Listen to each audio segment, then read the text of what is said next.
How well do you know your body? Do you ever take care of it? Do you eat healthy? Do you exercise regularly?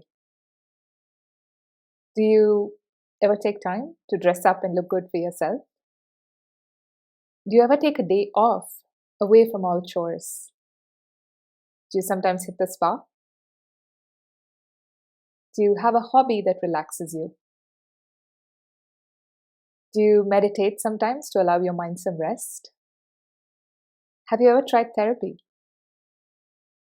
Are you happy?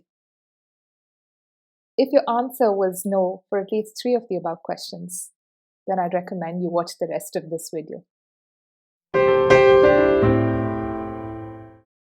Now, you may be wondering what any of what I said has anything to do with relationships.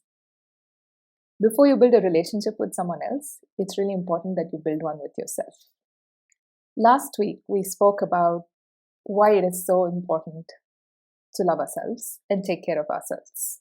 But what does that even mean? Self-love is about loving yourself. It is about putting yourself first. It is about prioritizing your needs over anyone else's, even if it means it makes someone else unhappy.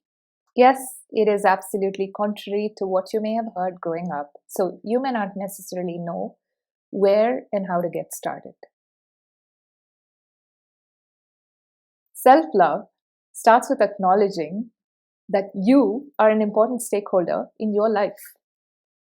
It is about recognizing that you deserve as much love, care, affection, and respect as what you shower on people around you.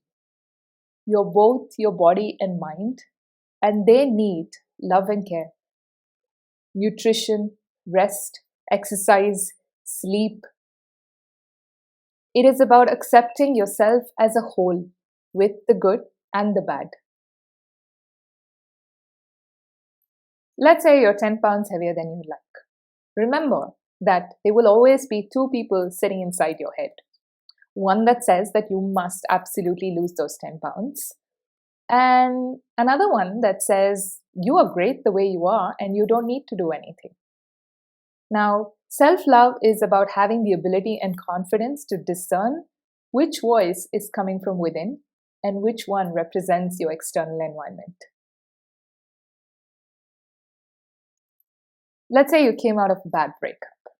Now, relationships are always the result of interaction between two people.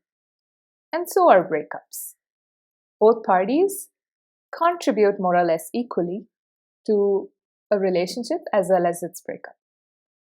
Now, it's very difficult to see this when you're involved in one. And when you come out of a bad breakup, what do?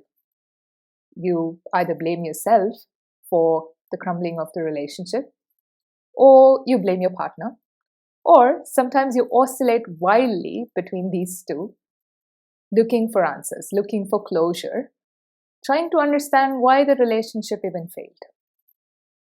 Now, how does self-love help in this situation?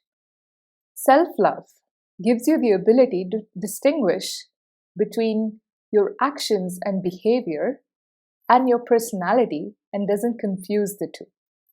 Now, instead of thinking of yourself as a failure in this situation, it allows you to recognize things that you did that you may simply be able to learn from and correct in a subsequent relationship.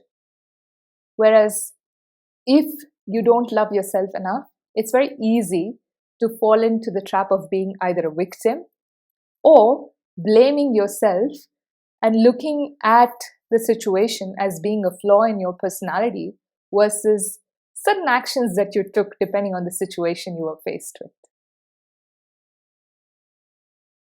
How do you even start loving yourself? Well, that's precisely what we're going to talk about next week.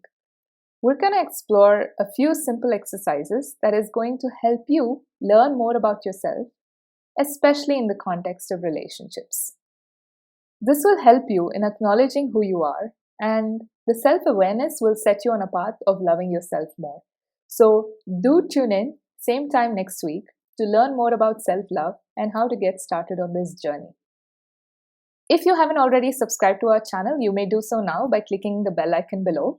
We're also on Twitter and Instagram, and you could follow us there to get access to more such content and resources. I'll leave a link to all of these in the description box below. If you have any thoughts, questions, comments, feedback, anything at all, please feel free to leave them below. I look forward to engaging with you all.